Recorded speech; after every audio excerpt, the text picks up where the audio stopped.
अस्सलाम वालेकुम मतीउल्लाह जान MJ TV और मेरे साथ अदील सरफराज और जुल्करनैन इकबाल।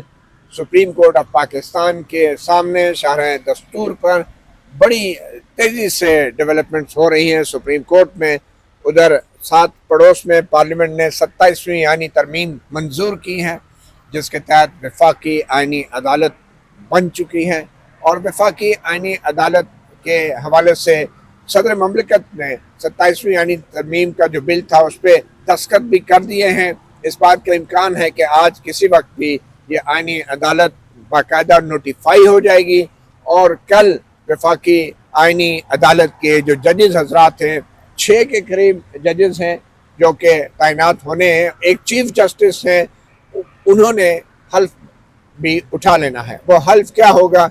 वो 27वीं आईनी तरमीम के तहत जो ताज़ा तरीन जो आईन पाकिस्तान है उससे वफादारी का हल्फ होगा। मगर सुप्रीम कोर्ट में यहाँ पे कुछ बड़ी डेवलपमेंट्स हो रही हैं। 27वीं आईनी तरमीम और वफाकी आईनी अदालत के हवाले से शदीद रद्द अमल भी आ रहा है। जस्टिस मंसूर अली शाह, जस्टिस अतर मनल्ला के खतूत तो चंद दिन पहले मंजर आम पे आ चुके हैं, मगर आज एक और मुअज़्ज़ज़ जज ने एक ख़त लिखा है चीफ जस्टिस जाहिया आफरीदी को, जस्टिस सलाहुद्दीन पंवर। उन्होंने इस खत में ये कहा है कि जो 27वीं आईनी तरमीम के हवाले से मालूमात सामने आ रही हैं उससे ये लगता है कि वक्त का तकाजा है कि सुप्रीम कोर्ट के तमाम 24 जजेस पर मुश्तमिल फुल कोर्ट का इजलास बुलाया जाए और जो 27वीं आईनी तरमीम में जो नई शिकें शामिल की गई हैं आइन के अंदर, उनका बगौर जायज़ा लिया जाए और या फिर लॉ कमीशन को कहा जाए कि इसके बारे में फुल कोर्ट को ब्रीफिंग दे। और इसके बाद आज फुल कोर्ट का इजलास तो कहीं उसका कोई आसार नज़र नहीं आ रहे, मगर खबरें ये हैं ज़राए से कि चीफ जस्टिस जाहिया आफरीदी ने कल फुल कोर्ट का इजलास तलब कर लिया है और कल से मुराद ये है कि तब तक काम हो जाएगा, तब तक जो है सदर पाकिस्तान का दस्तखत शुदा 27वीं आईनी तरमीम का बिल भी आइन का हिस्सा बन जाएगा। वफाकी आईनी अदालत के जजेस के नाम सामने आ जाएंगे और कल जब हल्फ बर्दारी हो चुकेगी तो उसके बाद चीफ जस्टिस जाहिया आफरीदी जो बची खुची सुप्रीम कोर्ट होगी उसका फुल कोर्ट भी बुला लेंगे, क्योंकि इसी सुप्रीम कोर्ट में से 5 या 6 जजेस ने फिर वफाकी आईनी अदालत के जजेस के तौर पर भी हल्फ उठाना है। तो ये इस वक्त डेवलपमेंट्स हो रही हैं। बज़ाहिर तो चीफ जस्टिस जाहिया आफरीदी अभी भी भरपूर अंदाज से एक किस्म की मुआवनत कर रहे हैं और कल फुल कोर्ट के इजलास में क्या होता है उस पर तो हम बात करेंगे। सबसे पहले तो अदील सरफराज, आप क्या कहते हैं कि कल अगर फुल कोर्ट का इजलास होगा भी तो उस इजलास का कोई फ़ायदा होगा? क्या वो एक कागजी कार्रवाई होगी, एक रस्मी कार्रवाई होगी, या फिर जजेस का जो उनका जो रद्द अमल है वो भी रिकॉर्ड पे आ सकेगा? उसका कोई फ़ायदा भी होगा? फिर देखिए सर, फायदा अगर हो जाता, अगर ये फैसला आने वाले कल की बजाय गुजरे हुए कल हो जाता, फुल कोर्ट मीटिंग अगर कल हो जाती ना, तो शायद बहुत कुछ हो सकता था। एक स्ट्रॉन्ग इंस्टीट्यूशनल रिस्पांस के तौर पर उसको लिया जा सकता था। लेकिन अब आपने खुद अपने इंट्रो में बताया है कि चीफ जस्टिस ऑफ पाकिस्तान ने इंतजार किया है पहले अपेरेंटली, कि जबकि उनके सामने 2 खतूत 8 नवंबर को आ चुके थे जस्टिस मंसूर अली शाह और जस्टिस अतर मनल्ला की जानिब से, उन्होंने उस पर कोई इजलास नहीं बुलाया। और अब जबकि पहले रोज सेनेट से, बाद अज़ा कौमी असम्बली से और फिर आज दोबारा सेनेट से जो तरमीम शुदा तो उसमें चीजें थी उनको तरमीम मंजूरी दे दी गई है, अब उन्होंने इजलास बुला लिया है। तो अपेरेंटली यही होगा कि अब जबकि ये आइन का हिस्सा हो चुका है और अब सूरत हाल ये है कि 27वीं आईनी तरमीम के अंदर तो वाजे कर दिया गया है कि आईनी तरमीम को किसी कोर्ट में चैलेंज भी नहीं किया जा सकेगा। तो इस सब के बाद सुप्रीम कोर्ट के ऑलरेडी हाथ बंधे होंगे। हाँ, मैं समझता हूँ 26वीं आईनी तरमीम के रहते भी अगर ये इजलास 2 या 3 रोज पहले बुला लिया जाता तो बहुत कुछ था जो बदल सकता था, मगर शायद टाइमिंग बहुत ज्यादा इंपॉर्टेंट है। चीफ जस्टिस अगर चाहते तो वो तुर्की भी जा सकते थे, उन्होंने अपना तुर्की का दौरा मौखर कर दिया है इस वक्त के आज इस मीटिंग के बुलाने के फैसले के हवाले से। तो मैं समझता हूँ कि देर कर दी है और बहुत ज्यादा देर कर दी है। जैसा कि आप बता रहे हैं कि अब कल ओथ भी है उन जजेस साहिबान का जो फेडरल कॉन्स्टिट्यूशन कोर्ट के लिए मुंतखब हुए हैं, अब वो वहां पर जाएंगे या यहाँ पर बैठेंगे? अब क्या वो सुप्रीम कोर्ट की फुल कोर्ट का हिस्सा अपने आप को मानेंगे आज के बाद से या नहीं मानेंगे? ये भी बड़ा इंटरेस्टिंग है। और फिर हम ये भी देख रहे हैं कि कुछ रोज से ही खबरें आ रही थी, इतलात आ रही थी कि जजेस साहिबान ने आपस में मुशावरत भी की है कि अब उनके पास क्या ऑप्शंस हैं तो इतलात यही है कि जजेस साहिबान सीरियसली कंसिडर कर रहे हैं, रिजाइन करने को हो सकता है। कितने जजेस हैं? सर मेरी तो इब्तदाई जो इतलात थी उसके मुताबिक 3 से 4 जजेस साहिबान ने मशवरा आपस में किया था, जिनमें से 2 से 3 तो अग्रीड थे कि हमें करना चाहिए। बहरहाल आपको मालूम है, ये तो वक्त आने पर ही अंदाजा होगा। आज का जो खत है जस्टिस सलाउद्दीन पंवर का, अब उसके हवाले से बहुत से अंदाजे लगाए जा रहे हैं कि वो एक ऐसा खत आया है जिसको एंटिसिपेट नहीं किया जा रहा था, अनएक्सपेक्टेड है, गो कि टाइमिंग भी बड़ी इंटरेस्टिंग है। क्या आप मालूम कि और भी जजेस साहिबान, क्योंकि सुन रहे हैं हम कि चीफ जस्टिस याहिया अफरीदी साहब के करीबी कुछ और भी जजेस साहिबान हैं जिन्होंने रिजाइनमेंट बाकायदा शो की थी इस तरमीम के ऊपर। फरहान जी, आपने कहा कि चीफ जस्टिस याहिया अफरीदी वो जो कहते हैं कि मेरे कत्ल के बाद उसने जफा से तौबा, तो मुझे मुनीर न्याजी का शेर है ना कि हमेशा देर कर देता हूँ मैं, मगर अब की बार जो चीफ जस्टिस याहिया अफरीदी बज़ाहिर देर कर रहे हैं, तो उसकी वजह ये नहीं है कि उन्होंने अपना रैंक, ओहदा या टाइटल तो बचा लिया बतौर चीफ जस्टिस ऑफ पाकिस्तान, और अपने हवाले से आइन के अंदर एक शिक डलवा ली कि कम से कम इन चीफ जस्टिस के होते हुए यही चीफ जस्टिस ऑफ पाकिस्तान होंगे। और शायद इसीलिए अब वो फुल कोर्ट का इजलास बुलाने में भी उनको कोई मज़ाक़ा नहीं है। क्या लगता है कि अगर ये सब कुछ हो गया, आइनी अदालत के जजों ने हल्फ भी उठा लिया, तो फिर फुल कोर्ट के इजलास में इस सब के बावजूद भी कोई ऐसी चीज़ सामने आ सकती है जिसमें हमें यह अंदाज़ा हो सके कि इस आइनी तरमीम के हवाले से न सिर्फ ये कि ये तरमीम जो है अदलिया की आज़ादी के लिए कितनी ख़तरनाक है, बल्कि क्या जजेस के अंदर इस तरमीम के हवाले से कोई वाज़ेह, ठोस और एक मुत्तहिदा मौक़िफ़ भी सामने आने का इम्कान है? मती भाई, बिल्कुल इम्कान मौजूद है, क्योंकि एक चीज़ को आप ज़हन में रखें कि कल अगर हलफ बर्दारी यकीनन हो जाएगी अमीनुद्दीन खान साहब की या जो भी आईनी अदालत का सरबराह होगा उसकी, दूसरी सूरत में जो शाम तक एक्सपेक्टेड है कि बाकी जजेस भी, या एक दिन बाद बाकी 5 जजेस की भी या 6 जजेस की भी हलफ बर्दारी हो जाएगी, तो मजबूरी तौर पर आप कल की इक्वेशन से 7 जजेस को अगर आप आउट कर देते हैं, अब जाहिर है 7 जजेस आईनी अदालत में वो जाएंगे जो हुकूमत के मनपसंद होंगे, उनसे बाद वाले तो जा नहीं सकते, या जो उनको कह लें कि तनकीदी हैं वो तो नहीं जाएंगे। अच्छा, इसमें क्या कहते हैं जो होगा, अच्छा इसमें यह है कि जो जब 7 जजेस आउट हो जाएंगे, फिर इक्वेशन सुप्रीम कोर्ट की हो जानी है चेंज फुल कोर्ट की। जो आईनी अदालत वाले जजेस बाहर जाएंगे तो फिर मेजोरिटी में शायद फिर वो काजी जो है आप कह लें कि याहिया अफरीदी साहब के एंटी ग्रुप मेजोरिटी में आने का इम्कान है, और अगर वहाँ से कोई फुल कोर्ट से वो कोई डिसीजन ऐसा मेजोरिटी से कुछ करवा लेते हैं कि भले वो मामला है कि वो सुप्रीम कोर्ट की जुरिस्डिक्शन ली नहीं जा सकती, किसी तरमीम के जरिए हम इसको सुनेंगे, लेकिन ये फुल कोर्ट जुल्करनैन, ये वो वाली फुल कोर्ट नहीं है कि जिसमें ये अदालती फैसला देंगे, ये तो एक एडमिनिस्ट्रेटिव। सर मैं वही कह रहा हूँ, अगर फुल कोर्ट मीटिंग में जजेस मेजोरिटी से ये फैसला करें कि हम इसको ओपन कोर्ट में सुनेंगे, फैसला नहीं करें, राय दें, प्रेस रिलीज में शायद सामने आ सकती है। सर बात यह है कि फुल कोर्ट इजलास में एक फैसला होगा ना एडमिनिस्ट्रेटिव साइड पे कि हम इसका बेंच बनाएंगे और फैसला करेंगे, ये हो सकता है।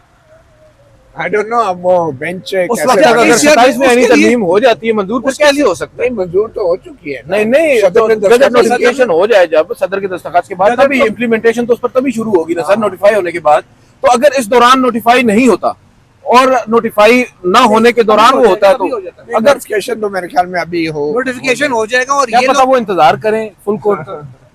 सर वो नहीं इंतजार करेंगे, सदर साहब अपने दस्तखत वापस तो नहीं ले सकते ना, वो एक ट्रेन है जो चल पड़ी है, अब इस ट्रेन का रुकना मुमकिन नहीं है, और अगर सदर साहब ने रोकना होता तो आइन के तहत 14 दिन तक वो इस बिल को अपने पास रख सकते थे, मगर 26वीं आइनी तरमीम की तरह सदर साहब को शायद हुकूमत से भी ज्यादा जल्दी थी, और उन्होंने फौरन ही इस पे आज ही दस्तखत भी कर दिए। आपकी बात तो उनकी लाटरी लगी, अब क्यों ना दस्तखत जल्दी कर दे? पिछली बार रात को 2:30 बजे उठ के साइन कर दिए थे। साहब भी आ गए हैं, मेरा ख्याल है बशीर साहब ने भी हमें ज्वाइन किया। साकिब साहब से भी हम ये सवाल लेके जाएंगे।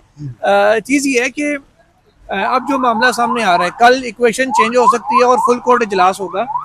अब अगर तो इस फुल कोर्ट इजलास में ये फैसला किया गया कि हमने तमाम अदालतों को 16 पे अगस्त 2026 में नहीं बल्कि हमने मई 2026 में कर देना है, उससे पहले कर देना है, तो फिर तो हम कुछ नहीं कर सकते उस फुल कोर्ट में, या वो सुप्रीम कोर्ट के 2025 के रूल्स को लेके बैठ के तब भी हम कोई कुछ नहीं कर सकेगा, क्योंकि चेयर की इजाजत से होता है ना। अगर वो के तरमीम को आखिर में डिस्कस करेंगे और इजलास खत्म कर दें तब भी साहब के सामने आ जाएगा। अगर तरमीम के ऊपर इजलास हो और या साहब ये कहते हैं कि जी अब तो तरमीम हो गई, उसके मुताबिक हम चैलेंज भी नहीं कर सकते, पंवर साहब ने जो 2 बातें अपने खत में की हैं, मेरा ख्याल है वो इंपॉर्टेंट है और वही ज़ेर बहस आएंगी। बाकी जजेस के खत को तो अहमियत ना पहले कभी दी गई है ना अब दी जानी है। पंवर साहब ने जो एक बात उन्होंने कही, नंबर 1 कि इसका शिकवार जायजा लिया जाए, नंबर 2 ये कि ये वक्त तारीख हमें याद रखेगी या हमारी आसानियों को नहीं कि हमने कितनी आसानी में रह के अपना काम किया था, बल्कि हमारी करिश को, हमारी फैसला साजी की हिम्मत को। तो वो उन्होंने तो कहा है कि हिम्मत करो।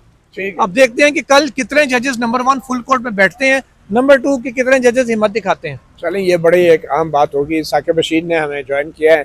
साकिब बशीर साहब, आप भी इन डेवलपमेंट्स को बड़े करीब से देख रहे हैं। सुप्रीम कोर्ट में तो अगर कल फुल कोर्ट का इजलास होता है तब तो बहुत कुछ हो चुका होगा। वो कहते हैं बहुत सा पानी पुलों के नीचे से बह चुका होगा। आईनी अदालत के जजेस हल्फ उठा चुके होंगे और आईनी तरमीम भी नोटिफाई हो चुकी होगी। तो फुल कोर्ट के अंदर जस्टिस सलाउद्दीन पंवर का जो खत है, ये एक बड़ा ही एक किस्म का सरप्राइज था बहुत से लोगों के लिए। कुछ लोगों की राय है कि शायद जस्टिस सलाउद्दीन पंवर साहब को ये महसूस हुआ कि उनको मुशावरत के अमल में शामिल नहीं किया गया। और ये जो खबरें चल रही थी कि जस्टिस के आगा जो है सिंध हाई कोर्ट से उनको आईनी अदालत में लाया जा रहा है, तो जस्टिस सलाउद्दीन पंवर को शायद महसूस हुआ कि उनको बाईपास किया जा रहा है। मगर एनीवे कोई भी वजह हो सकती है। आपको क्या लगता है कि जो जस्टिस सलाउद्दीन पंवर ने एक बड़ी अहम बात की है कि और कुछ भी नहीं अगर कर सकते तो कम से कम इस तरमीम के हवाले से अपना एक मुश्तरका मौक़िफ़ तो सुप्रीम कोर्ट का आना चाहिए। तो आपको लगता है कि कोई मुश्तरका मौक़िफ़ आएगा? पहली बात तो ये है कि हुकूमत जो है वो बहुत तेज़ी में लग रही है और मेरा ये ख्याल है रात को ही गज़ट भी हो जाएगा। और मुझे तो ऐसे लगता है कि चीफ़ जस्टिस वफाकी आईनी अदालत का तकर्रुर भी हो सकता है, नोटिफिकेशन आ सकता है।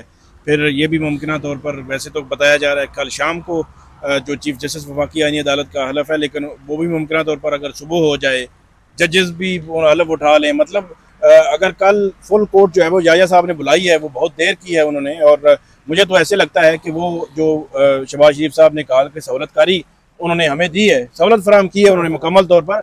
मुझे तो ये भी मुआवनत कह रहे हैं, चले मुआवनत कह लें जी, सहूलतकारी थोड़ा सा ज्यादा जब सख्त ऑब्वियस हो जाता है थोड़ा। जी जी, तो सहूलत तो मिली ना?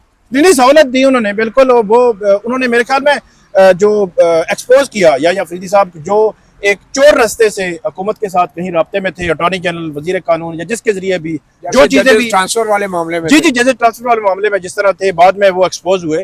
तो अब मामला ये है कि मुझे तो ये भी ऐसा लगता है कि वो हुकूमत से हो सकता है राब्ते में हो, ये कहें कि मुझे बहुत प्रेशर आ रहा है, बहुत प्रेशर आ रहा है, जज ये वो फलान ढींग कह रहे हैं, आप इस तरह करें ना, हम बुलाते हैं कल जुम्मा नमाज के बाद ये फुल कोर्ट, और उसके बाद जो है वो नमाज से पहले चले नमाज से पहले कर लें। नमाज से पहले का मतलब ये है कि 11 बजे होगी, क्योंकि 12 बजे होगी तो फिर भी मसला होगा। 11 बजे 11:30 बजे कर लें, तो उससे पहले अगर वो बैठ जाएं, वो कर लें। सुप्रीम कोर्ट अगर आईनी अदालत बन चुकी हो, जज तैनात हो चुके हों, सुप्रीम कोर्ट टूट चुकी हो, तो क्या वो जज बैठेंगे? सबसे आम सवाल तो मेरी नजर में ये है कि जिन जजेस को वफाकी आईनी अदालत का जज हुकूमत लगा चुकी होगी, और यकीनी तौर पर लगाएगी क्योंकि उनके लिए भी डू और डाई मतलब सिचुएशन है, अगर वो लगा चुकी होगी, क्या वो जज जो आईनी अदालत में तकर्रर होगा वो जब वो इस फुल कोर्ट में बैठेंगे? डिपेंड करता है ना, अगर फुल कोर्ट हल्फबरदारी से पहले होती है तो वो बैठेंगे, हल्फबरदारी के बाद नहीं, मैं ये कह रहा हूँ कि अगर वो जजेस का तकर्रर होता है, चीफ जस्टिस का तकर्रर होता है, यकीनी तौर पर हुकूमत ने उनकी मर्जी, मंशा, उनकी